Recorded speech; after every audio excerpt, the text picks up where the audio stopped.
as Euro 16 kicks off in Paris on Friday. Over in Louisville, Kentucky, they're saying farewell to the sporting hero known as the greatest. The funeral of Muhammad Ali, a two-day affair. It's drawing world leaders past and present to his hometown, the city where he grew up as Cassius Clay, before taking the planet by storm with his revolutionary style of boxing, boasting, and fighting for civil rights against the Vietnam War and for many good causes, leading up to his final battle against Parkinson's disease. Can one person really change the world? It's a question we've all been asking this past week. We'll see why he's remembered so fondly, everywhere from Paris to Kinshasa. And as we reflect on Ali, who shot to fame in a very different era, we're going to be asking about the role of sporting figures in 2016 and the expectation that they too be role models. Today in the France 24 debate, we're looking at the greatest. And with us, she's a former boxing judge and sports reporter, Nita Wiggins, who teaches at the Paris Journalism School. It's ESCJ. ESJ, excuse me. L'École Supérieure de Journalisme. There you go. Also with us, he's a Kentucky native. Michael Kirtley, always a pleasure, the producer of the World Memory Film Project. We'll be talking about good to be here. Ali's impact on his hometown, of course. And from Philadelphia, Pennsylvania, Gerald Horn, Chair of History and African American Studies at the University of Houston. Welcome to the show. Thank you for inviting me. And from Washington, Kinshasa-born Roger Muntu, host of Voice of America's The RM Show. Nice to have you. Thank you for having me. The France 24 debate, where you can join the conversation on Facebook and Twitter, our hashtag F24debate. 2 days of memorials have already begun with an Islamic prayer service. It's happening at Freedom Hall, where Ali fought and won in 1961, one of his first professional fights, his last one in his hometown. On Friday, a funeral procession and a memorial in a sports arena. Former President Bill Clinton will speak. Turkey's President Recep Tayyip Erdogan will attend. Muhammad Ali's funeral attracting world-famous athletes and actors like Paul Bear, Will Smith, and of course the citizens of Louisville themselves. Let's take a listen to some of them. Let's just tell you that for the event tomorrow, the free tickets were snapped up in less than 1 hour.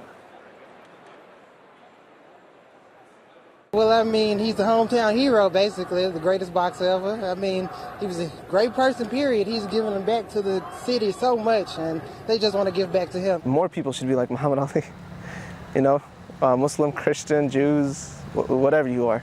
More people should aspire to be great. Michael Kirtley, have you been on speaking to people back in Kentucky about what the atmosphere is like right now? I've been speaking a lot to people around the world about, of course, I was a personal friend of Ali's, and well, Louisville, I mean, it's funny, Louisville went through a kind of several different stages in the way that it approached Ali. At first, it embraced him because he was a Golden Gloves champion. He was an Olympic gold medal winner. He went out and, with his brash style, won, you know, many major fights, and then people started wondering, you know, whether they should embrace him so quickly because he was boastful, brash, and sometimes irritating to people. And then, of course, he embraced Islam. He joined the Nation of Islam. So Louisville, there was a period there where I think that it was all over America, but in Kentucky, we felt it more directly. And I remember in his autobiography, he says he thought he comes back from Rome with the gold medal at the Olympics and thinks, well, now it's still the segregated South, but I have this gold medal. I should be treated as a normal citizen, and it wasn't the case. And he threw his gold medal in the Ohio River. And that, I think we do need to set the context. Let's not forget that the period, because I think this controls a lot of how we should think about Ali. He grew up in a period of deep segregation, which I grew up into. I lived 30 miles from where he was born. They had separate water fountains, separate schools for blacks, separate swimming pools, separate churches. It was definitely a situation where any black person that grew up in Kentucky was not supposed to arrive at a point where he could compete with a white person. No, that was just not in the mindset of people, except there weren't too many domains where you could. Also, it was the period that was soon going to develop as a very violent period in America, with the assassination of quite a few different people, from John Kennedy, Robert Kennedy, Martin Luther King, Malcolm X. I'm sorry, Malcolm X. There was a period of great protestation that began, of course, with the Civil Rights Movement, and then led into the Vietnam War movement. So Ali was in Kentucky. All of these things were mirrored through Ali, because he basically said to the white community, "I don't need you." He said, "I don't want the white community anymore. A black man should be able to stand on his own," and that was seen as a rejection by many white people in Kentucky. When did it go full circle in that? When did the citizens of Louisville embrace him the way we heard those people waiting online for those tickets? Well, I don't think it would be fair to say that all of Louisville didn't embrace him. He was very beloved in Kentucky all of his life by a certain segment of the population. But one thing I can say is a very interesting anecdote. When I first met him, it was after his boxing career. And it was about 6 years after his boxing career. He was 46. And I spent a lot of time one-on-one with him. We had all kinds of little adventures together. And what I always noticed and found very intriguing is that the city fathers and the other dignitaries of Louisville were not reaching out to him. They weren't trying to remain in contact. He stayed in a rather humble home with his mother. I guess he was sort of on vacation there at that time. And I spent basically every day with him for days, and very rarely saw anybody from the city come. There was one moment, and I can talk more about this a little later, where we went to visit what was going to be the Muhammad Ali Museum in Louisville. That was sort of the precursor. It never actually got off its feet, but there was kind of a fundraiser there. And I noticed when we walked in, the people there, the older people, the dignitaries, they didn't exactly know how to approach him. And so I think that he was very embraced by youth. He was very embraced by my generation. He was not understood, I don't think, by the older generation in Louisville at that time. But one could not say that Ali was not beloved in Kentucky. He was celebrated in Kentucky by a certain generation. Gerald Horne, let me ask your reaction to what Michael Kirtley's been saying about this sort of generation gap in the South when it comes to Muhammad Ali. Well, certainly there was a generation gap and probably a racial gap as well. Recall that Muhammad Ali, the heavyweight boxing champion, styled himself after Jack Johnson, the first black heavyweight boxing champion of over a century ago. Recall that Jack Johnson was excoriated by the rulers of the United States at that historic moment. He was in fact prosecuted and went into exile in Mexico and sought to establish a base of support in Mexico from which he could attack and critique the United States of America. Muhammad Ali styled himself after Jack Johnson when he came out foursquare against the U.S. role in Vietnam. That is to say, he refused to accept conscription, being drafted. He lost 3.5 years of his boxing prime. The U.S. authorities took away his passport, basically forbidding him to go abroad to earn a living. And therefore, when he came back to become a boxer after getting his license back, he was in his early 30s, and he had slowed down a bit. His reflexes were not as quick, and therefore he had to adopt a boxing style involving the so-called rope-a-dope, which meant that he was absorbing punishment, for example, in Congo, Zaire, against George Foreman. And this, I would argue, led directly to his Parkinson's and the apparent brain damage that he suffered that made the once loquacious, witty, quick with the quip Muhammad Ali made it difficult for him to string two sentences together by the time he passed away just a week or so ago. Let me ask you, Nita Wiggins. Yes. You a boxing judge as well as a sports reporter, and Previously, yes. At a tournament in West Virginia, Yes. you meet Muhammad Ali. Yes. How did he seem to you? He was much more aware than I thought he would be, because of course, as everyone, I had seen him in video. But I met him because he was signing autographs at the Golden Gloves event, and I went there to cover it. And I asked his road manager if I could speak with Ali. Could I have an interview? And obviously, we didn't do an interview, but I spoke with him. And the road manager said, why don't you spend the 4 days of this boxing event with us in the entourage? So I was up close to Muhammad Ali for 4 days. And what I noticed about his condition at that time, he was a flirty man. We would make eye contact in a very flirtatious way, and really nothing beyond. He was a charmer. He was a charmer at age 48, and I was 25 at that time. So it was a wonderful interaction between us. But when I asked him, "Are you married?" because the flirtations continued, he said, "My wife is married." So that showed me that in 1990, he was very aware and very capable of communicating his And what thoughts. year was that? 1990. Oh, 1990. Well, Yes. when I first met him 2 years before, I mean, I used to go on walks with him. So I don't think that, I mean, you could tell that he was, he was definitely suffering from some of the effects of the Parkinson's. But we would go on walks practically every other day of about a mile and a half.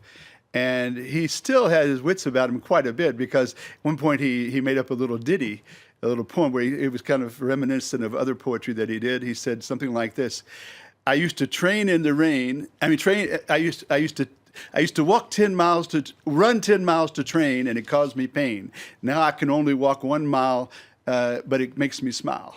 Because he was very much in the moment, That's what I'm going to ask you, Nita Wiggins. Did he seem bitter? Did he seem, over what Gerald Horne was describing, the fact that he has Parkinson's at an early age, and did that make him bitter at all? I did not detect anything that was negative from Ali about his condition, about his physical condition. Again, he excelled at his job. His job in 1990 was to be a statesman, to sign autographs, to make sponsors feel happy that they paid a lot of money to have him at their events. And I saw that for 4 days. As I write my memoir, I describe a situation where we were at an auto dealership, and Ali was so good at his job at that point that he made all the women giggle, and he made all the sponsors smile. So in those interactions, I did not detect bitterness. I detected a man who knew what his role was at that point. But the reason that he affected me and my life is that when I invited him to visit my television station, where I was working as a news reporter, he said, "Yes, we'll go." Why did he say yes? Because it was his mission, his stated mission. We see this in interview after interview, that he wanted to uplift Black people. And his road manager fully understood that I was not able to do a job in sports. I was held in the news division. Being a woman, being a Black woman, I could not get the opportunity. However, after Muhammad Ali and the entourage visited my television station, I proposed a boxing assignment in Las Vegas, and I went to Las Vegas to cover a boxing Suddenly assignment. doors opened. Yes. So bitterness, no. He knew his role, and he excelled at it, from my perspective. Roger Muntu, your reaction to hearing the charisma that Ali had before and after during and after his career? Well, thanks, Van, again for having me.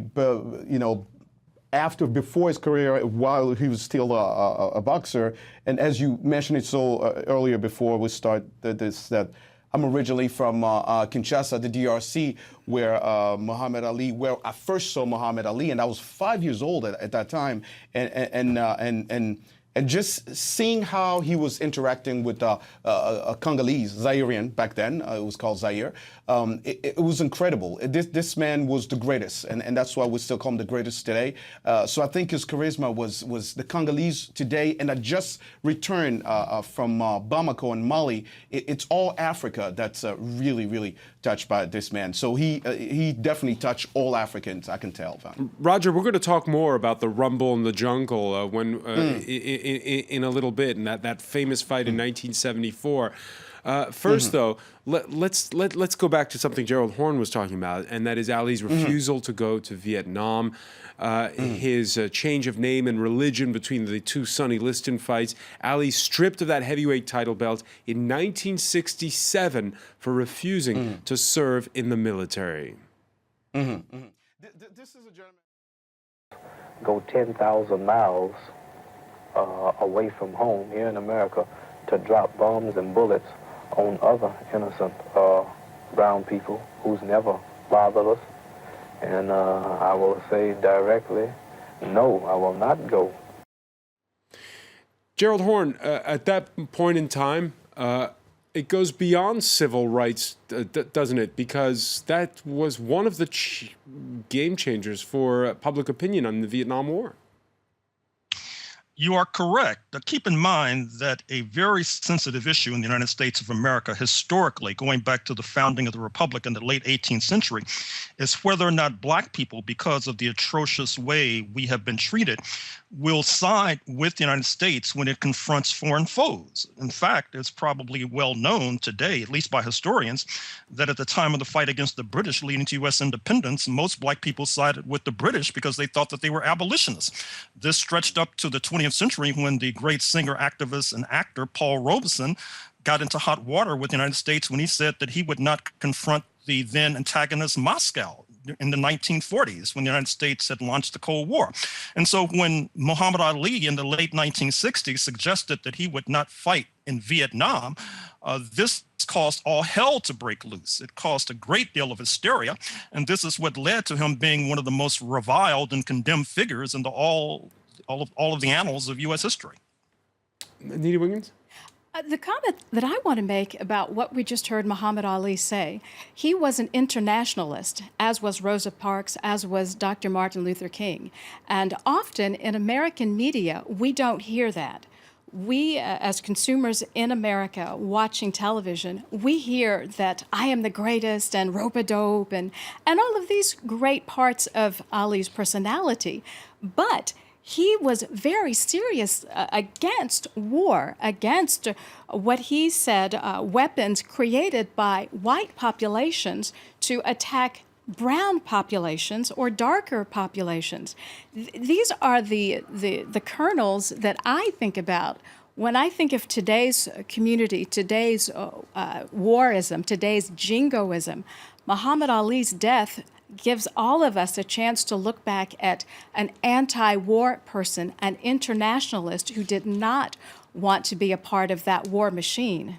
And let's not forget that he actually lost a lot to do that. He wasn't simply protesting the war. He wasn't going into the streets and protesting the war. He lost his career for 3.5 years in the prime of his boxing career, where he could have made a lot more money than he ever did.